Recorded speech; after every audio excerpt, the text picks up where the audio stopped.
এই যে দেখুন হিজল গাছ, বছরের এই সময়টায় হিজল ফুল ফুটে, কি চমৎকার ভাবে ফুটে আছে হিজল ফুল।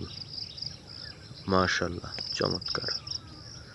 যদি একটু লক্ষ্য করি আমরা, তাহলে দেখতে পাবো যে একটার পর একটা ফুল ঝরে পড়ছে অনর্গলভাবেই। একটার পর একটা অনর্গল ঝরে পড়ছে 24 ঘন্টা ব্যাপী। যদি একটু নিচের দিকে তাকাই তাহলে দেখা যাবে সারা রাত এই ফুল পড়ে নিচের অংশটা একেবারে লালিমায় ঢেকে গিয়েছে। মাশাআল্লাহ, কি চমৎকার হিজল ফুল। আমার তো পা দিয়ে এখানে হাঁটতেও খুব খারাপ লাগছে, তারপরে যদি দেখাই,